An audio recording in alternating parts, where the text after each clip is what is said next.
Welcome to the vault of real horror, where murder isn't fiction and the footage doesn't lie. In this compilation, we bring you chilling clips and haunting case files that reveal the darkest parts of the human mind. I'm getting jiggy with a rifle. I'll pull the trigger with my eyes closed. This TikToker known as Snow the Salt Queen and Yandere Freak killed her own friend, and she pretty much got away with it. So this is the real Snow the Salt Queen, Mary Ann Oliver Snow. And in January of 2021, she was involved in a tragic shooting. So before all of this went down, Snow the Salt Queen had a massive profile on TikTok with almost 2 million followers. She was constantly posting lip-syncing content, cosplay content, sort of similar to this. Nobody likes me, everybody hates me, they want me to go eat some more. Basically videos that were big on TikTok from 2020 to 2021, that kind of era. But this story took a dramatic twist when on January 16th, 2021, Mary, aka Snow the Salt Queen, and 7 of her friends were hosting a watch party for a Batman TV show inside of this house in Houston, Texas. So here's how this all allegedly went down. So at one point during the night, the whole group had been drinking Cokes with vodka. They had been making videos to post on social media, and Mary went out to the garage and retrieved a Glock handgun. Now, according to people that were there, Mary boasted that this gun was almost like the gun that the villain the Penguin has in the Batman movies. And she pretended to shoot one of her friends, pulled the trigger, and for some reason the trigger clicked and the gun didn't go off. But that's when 18-year-old Helen Rose Hastings allegedly, according to Mary, said, "Shoot me." So according to Mary, they were joking around, so she walked over to Helen, placed the pistol right up to her head, and pulled the trigger. Now, according to Mary, she thought that the gun was unloaded, but when she pulled the trigger with the gun up to Helen's forehead, it fired. Now, obviously, this bullet blew through Helen's forehead and she died in the hospital 2 days later. Obviously, Mary was then brought in by the authorities. Now, according to the people that were there who came rushing into the room after the shooting, they all said that this was completely unintentional, this was an accident, but the family of Helen actually thinks that there may have been some sort of evil motive behind the shooting. They've gone on the record and said that their daughter would never ask anybody to shoot her. She's even suggested that Mary and the other people that were there at the party may have had time to actually get their stories straight before calling the police, so they had one narrative that ran through the night. But regardless, after that party, a person was dead. And shortly afterwards, Snow the Salt Queen started posting to their social media again with a lot of tasteless images. This is actually one of the images that Mary posted after the murder, which shows bloody handprints on a wall behind her. So there's no real resolution in this case yet. Mary has been charged with manslaughter, but I couldn't find anything about a verdict or any developments in this case really since it made the headlines back in 2021. So I'll update you guys if something happens in this case. While in prison, he begged not to be let out. He said, "Please don't let me out of prison. If you let me out of jail, I am going to kill someone. I want to eat the hearts out of men, women, and children." They released him from prison 10 years early. Within days, he went on a killing spree. Nico Jenkins was one of 6 kids and grew up in Omaha, Nebraska. As a child, Nico witnessed a lot of violence and abuse. Earliest memory was when he was 4 years old and he remembers cleaning blood up off the floor. As a kid, violence and crime was really normal. Nico's entire family is pretty much criminals. At only 7 years old, Nico brought a weapon to school and was put in foster care. This is the first time that Nico told people that he had been hearing voices telling him to hurt himself and others. At only 11 years old, Nico joined a gang, and for the rest of his childhood and early teen years, Nico was committing crimes and was in and out of juvie. At only 17 years old, Nico was sentenced to 14 to 15 years in prison for committing 2 carjackings. While in prison, Nico was still committing violent crimes, gaining another 5 years on his sentence, making his sentence 20 years in prison. In prison, Nico's mental health was at an all-time low. He was claiming that he was seeing hallucinations and also hearing voices. Specifically, Nico claimed that he was hearing the voice of the ancient Egyptian god of evil and darkness named Apophis. And Apophis was telling him to kill and hurt people. In prison, Nico was drinking his own man stuff because he said it was good for him. Nico also spent most of his prison sentence, like 60% of his prison sentence, in solitary confinement because he was too dangerous to be with the other inmates. Nico begged for help. He begged to never be let out of prison. He said, "If you let me out of prison, I'm going to kill someone. I am going to eat the hearts out of women, men, and children." But despite all of that, Nico was released from prison 10 years early. Before his release, he spent 2 years straight in solitary confinement. He's too dangerous to be housed with other inmates, but it's perfectly safe for them to release him 10 years early. After being out of prison for only 10 days, Nico said he wanted to rob some people. So with the help of his sister and his cousin, Nico had the two women lure two men out of a bar, and the men were Jorge Ruiz and Juan Pena. Nico then shot both men in the head, killing them without warning and robbing them. Nico's been only out of prison for 10 days, and he's already done what he promised he would do. 8 days later, Nico is out at a party, and he's hanging out with this guy that he knew pretty well, and the guy's name was Curtis Branford. Here's a picture of Nico and Curtis from that exact party. Later that exact same night, Nico and his sister ambushed and killed Curtis. Nico's only been out of prison for 18 days, and 3 people are already dead. Only 2 days later, Nico, his sister, his cousin, and his uncle were at a McDonald's looking for a car to steal. Nico waited until he saw an SUV he wanted going through the McDonald's drive-thru. In that car was a mother of 3. Her name was Andrea Kruger. Nico ambushed her, pulled her out of her own car, and then shot and killed her, and then made out with her vehicle. Nico has only been out of prison for 20 days, and 4 people are dead for no reason, just completely senseless. 10 days later, Nico was arrested for something completely unrelated, but while he was in custody, he was linked to the ammunition that was used in all 4 unsolved deaths. So Nico was questioned, and it was a pretty bizarre interrogation. At first, Nico denied any involvement, and then he said that his sister and his cousin were the ones that actually committed the murders, and then he said that he did do it, but he did it because that ancient Egyptian god Apophis made him do it, and then he said that he actually killed those 4 people because it was revenge against the system for letting him out of prison early, even though he begged them to never let him out of jail. Nico said he should have never been let out of prison, and he even warned them if they let him out that he would kill. While awaiting his trial, Nico actually filed a lawsuit against the state of Nebraska for over $24 million because he said it was their fault that he killed those people because he should have never been let out of prison. Also, while awaiting his trial, Nico took a sharp weapon to his manhood.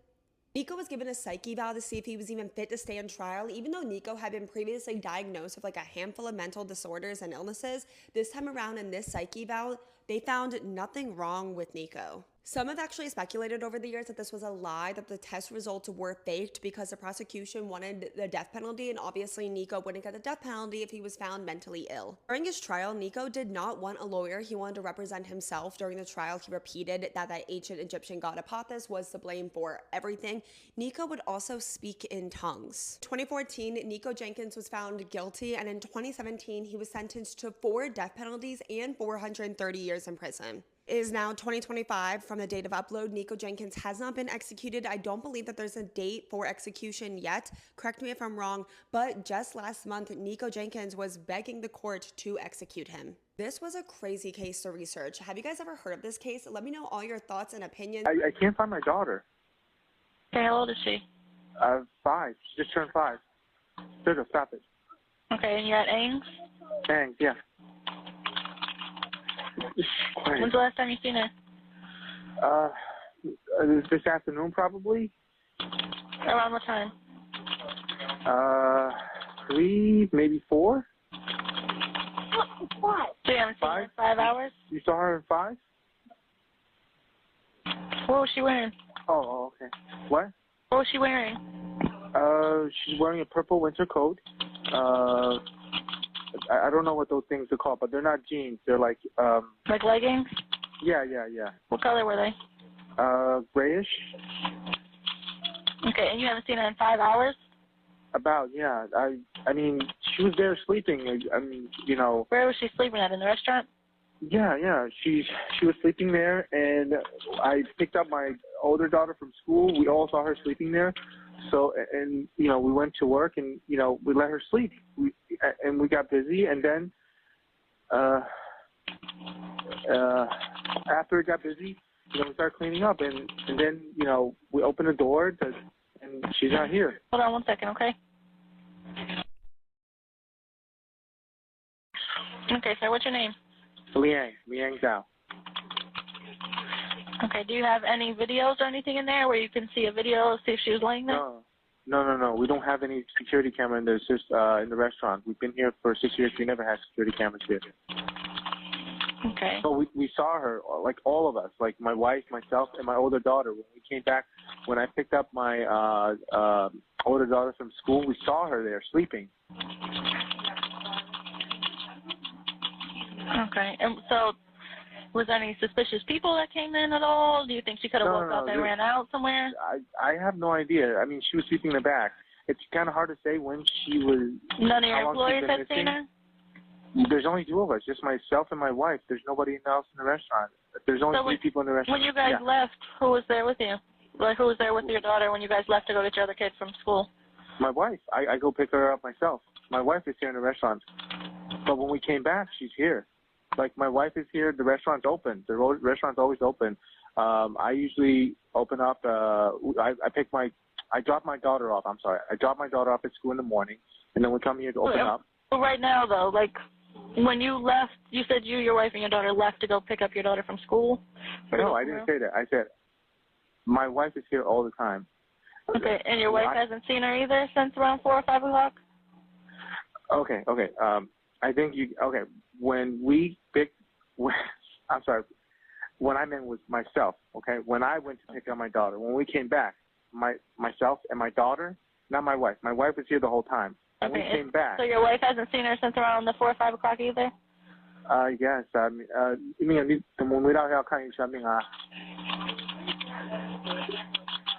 She says she's not sure before we got busy. Usually we get these around 4 or 5 o'clock. That's the best time we can, That's right. What's your daughter's name? Ashley. Okay. All right, my officer's outside if you want to go and meet my officer at the door, okay? He's here right now? Yeah, he's already outside. In the front or the back? He should be in the front. Okay, all right. Okay. Thank you. Bye.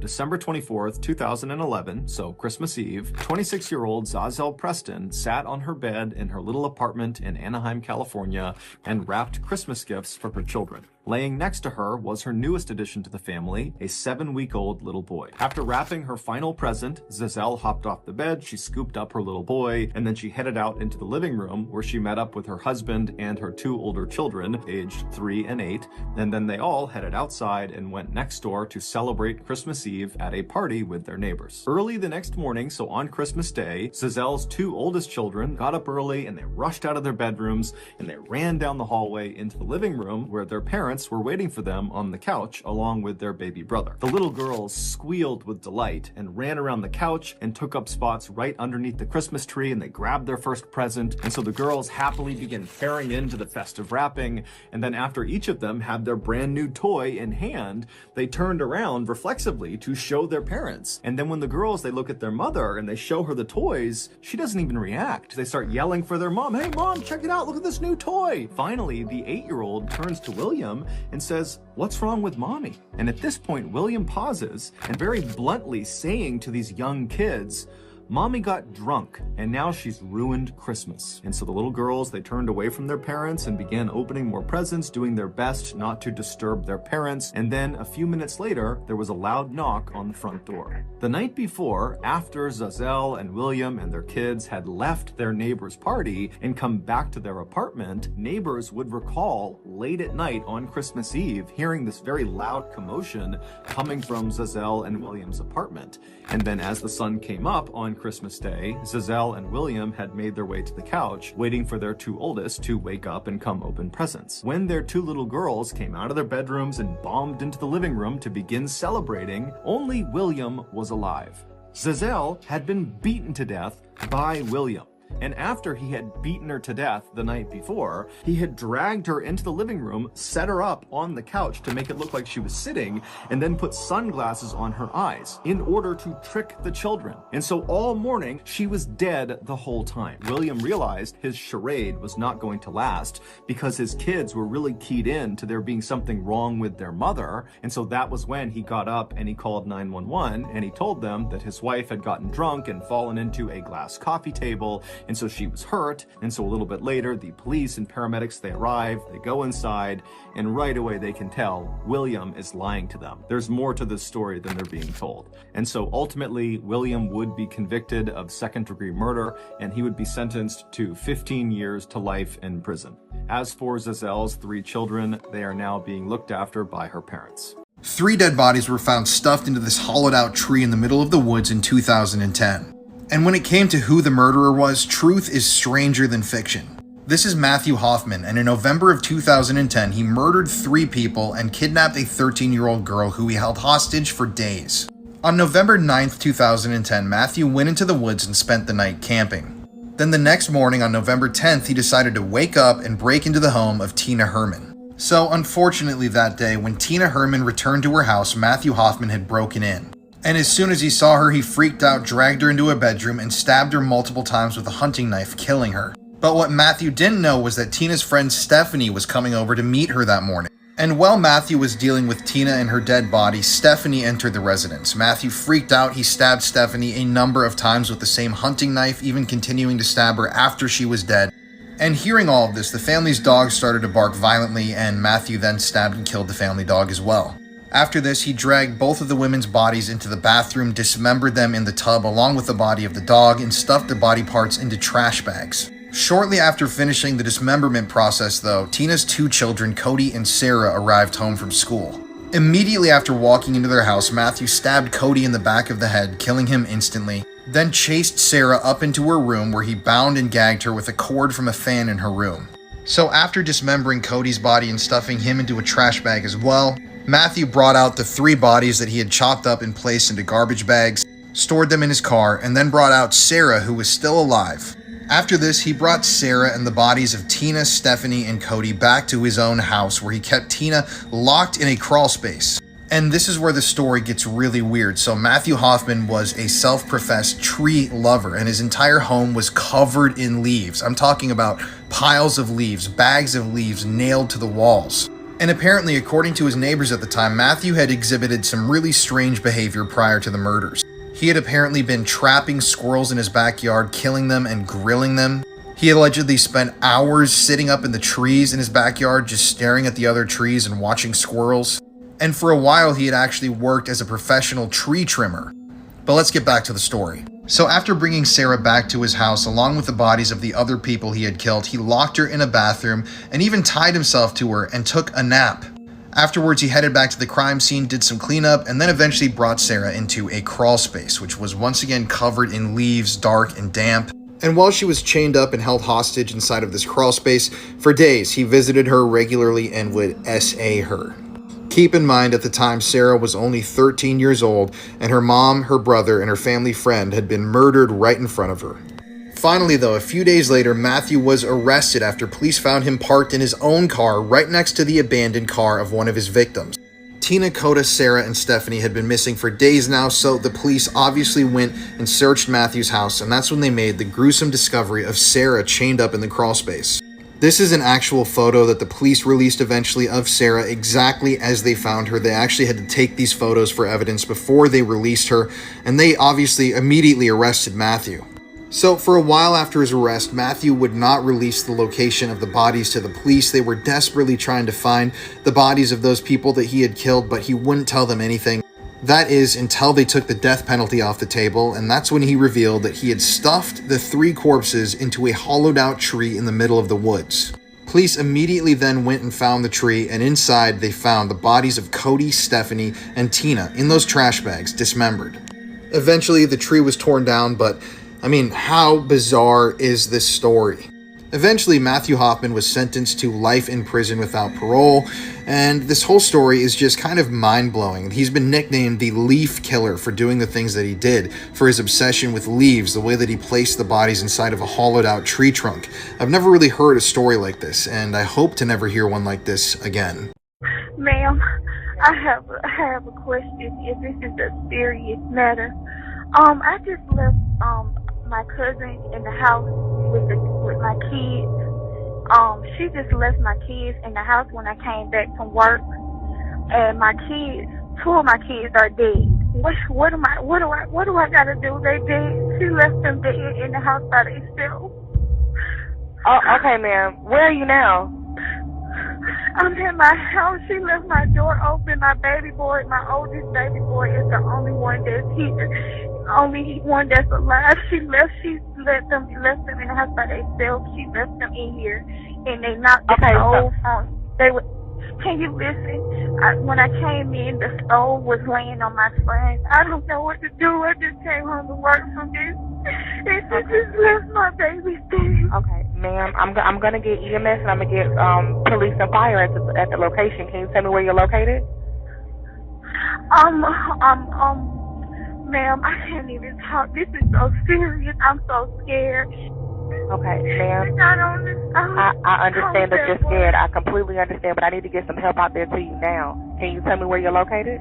I understand that, but can you please help me? Like, can you please tell me, like, I don't want to get locked up because this is not my fault. I had just came home from work. Yes, ma'am. I just came home from work. Okay. Ma'am, the first thing that I need to do is get some help out there to you. I understand that you're upset and you're scared. Baby's in here dead. Like, she left my baby dead. Okay. And I don't have no way to reach her. If you're not sure, if you were at work, ma'am, listen to me. If you were at work while this happened, then the responsibility is going to fall on your sister. That's who you left them with. Okay? Yes, Hold on one please. moment. Yes, ma'am. Stay on the line with me, though. Hold on one moment for me. Okay. Okay, tell me exactly what happened. My cousin was babysitting my kids and left my kids dead in my house. Ain't no telling how long they've been in this house. All right, wait. So is your son, is he obviously dead? Is he breathing at all? Can you tell He's dead. Both of my children are dead. Please help me, oh please. All right, ma'am. I'm en route, okay? You're en route. Okay, thank you so much. All right. In the late hours of October 12, 2017, in the bustling city of Atlanta, Georgia, a chilling 911 call was placed. The caller was Lamora Williams, a 24-year-old single mother, but the situation she was reporting was far from ordinary. Williams chillingly reported the unimaginable. She had found her two young children, Jakarta Penn, 1, and Keyonta Penn, 2, dead in their apartment. What was thought initially to be a tragic accident took a sinister turn when evidence at the scene suggested otherwise. The stove in the kitchen told a horrific tale of fatal burn injuries, and the mother's demeanor added to the mounting suspicions of the investigators. Williams insisted that she had left the children with a caregiver while she went to work. However, upon her return, she found her children unresponsive, cold, and with severe injuries. As the 911 call unfolds, you can hear the mixed emotions in her voice: panic, disbelief, and a disturbing calmness that would later come into question. She describes the unimaginable scene she claims to have walked into is something you won't easily forget. Lamora Williams is currently in the Fulton County Jail awaiting her trial date. She faces severe charges, including 2 counts of murder, child cruelty, lying to police, and concealing a death. Her future hangs in the balance of the justice system as she awaits her day in court. Reports from those close to her suggest that Williams had a long history of mental illness, underlining the importance of early intervention and adequate mental health support in preventing tragic outcomes like this one. Here are some serial killer facts from the deep, dark depths of my brain. Jeffrey Dahmer didn't eat people with tattoos because he thought that it made the flesh taste funny, so should this be a unanimous opinion among all people who eat other people, here is your excuse to go get your next tattoo. This is Pee Wee Gaskins. Now, Pee Wee drove a hearse around that had a bumper sticker on it that said, "I haul dead people." Pee Wee, in fact, was hauling dead people around in his hearse, and the fucked up thing is he told his friends that that is what he used the hearse for, and nobody believed him. And he claims to have killed upwards of 110 people. So, yeah. This dickhead, otherwise known as Richard Chase, otherwise known as the Vampire of Sacramento, would not attempt to break into people's homes whose doors were locked because he took it as a sign that he was not welcome. Lock your doors, girlies. Dennis Rader, also known as the BTK Killer, was a technician who installed security systems, a lot of the time for people who were afraid of the BTK Killer breaking into their home.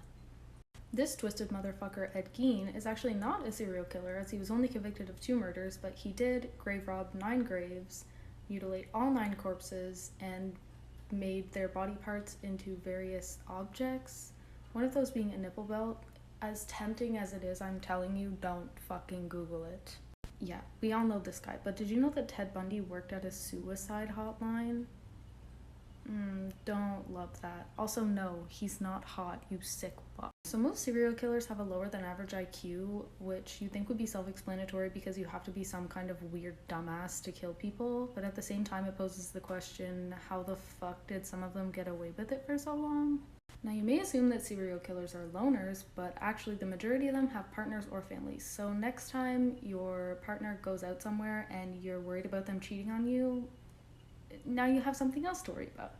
And finally, around 70% of all known serial killers are American. So do with that information what you will. This is a really creepy story, and it's just unfolding in South Korea right now. There were a pair of women's shoes that seemed to be pretty hard to get, but only 12 boutiques in all of South Korea sold this particular woman's shoe. Maybe this was even like a selling point for the buyers. It seemed like a good purchase until every single one of those women, they get a phone call from the police. And it was strange. The police called and asked, "Hi, is this so-and-so? Did you buy the shoes at this blank boutique?" "Yeah, how did you know where I bought it?" The police told the woman, "You're not in trouble. We're just investigating a case and we need to make sure that you're alive and well." These same women would later turn on the news and find out that the police were investigating a serial killer, and that killer had a pair of these exact shoes in his apartment, and the police suspected it belonged to a victim. The police also found a dead body shoved and locked into his apartment closet. It's just so freaky. Like, a lot of people have been talking about this in South Korea because it would freak me out too. I don't know if I could ever even wear those same shoes ever again. Pay attention to the girl in the white shirt. This is 18-year-old Nia Wilson. She's getting off the train to transfer, like many other people in the crowded station. But watch again. This time, don't look at the girl. Instead, watch the man behind her in the white and gray hoodie. He follows her off the train, pulling his hood down and taking off his sunglasses. He looks around as if to plan an escape route. Then, he reaches down, pulling something out of his pant leg. Look closer. The item he pulled out is a knife. He quickly covers it up with his sweatshirt, but he has it at the ready, and no one else in the busy train station has noticed. The girl he's following, Nia, is on her way home with two of her older sisters, Tashaya and Latifa. They just called their dad to let him know they should be back soon, and they wait for the train doors to open. But moments later, the man attacks. Taking advantage of the panic that follows, he blends in with the crowd. He runs down the stairs and exits the station, running through the gate before seeing police outside. Recorded on an officer's body cam, he pretends to be a witness to the attack, telling them someone was injured on the platform. He waves them up, and they run to the scene to help the girls, unknowingly letting their attacker get away. He escapes from the station without anyone chasing after him, and he runs to a nearby parking structure. Then, he changes into a different hoodie, putting the other in a backpack, and he takes off his shoes and sweatpants. Next, he runs out and over to a bus stop. When a bus pulls up, he fakes an injury so he can get a free ride. After getting off the bus and away from security cameras, he disappears. He believes he thought of everything to escape justice, but in this footage, police will find the crucial mistake he made during his getaway that will ultimately lead to his capture and avenge the sisters' attack. It's July 22nd, 2018. Around 9:45 p.m., the girl's dad gets a frantic call from his daughter, Tashaya. I couldn't understand what she was saying. All I could recognize her saying was Bart. I figured maybe they got into those skirmishes with somebody on Bart. Unsure of what he'll find, he rushes to the car right away and drives to the MacArthur BART station, or Bay Area Rapid Transit. All he knows is that his girls are in trouble, but what he sees there is worse than he could ever imagine. When I got there, I see a bunch of ambulance and police. I see them loading Latifa in the ambulance. I seen blood dripping down her arm, and I asked her what happened. She just said, "Go check on Nia." I turn around, I run up the stairs at Bart, and I see my daughter's body. It's the hardest thing I ever experienced in my life. Seeing my baby dead. It's impossible for Nia's dad to wrap his head around what he's seeing. In less than 3 minutes from when she was stabbed in the neck, Nia has died. Her dad also. If these stories moved you, disturbed you, or opened your eyes, don't just scroll past. Do something. Subscribe to stay informed, like to show support for truth, and share so these stories never fade into silence.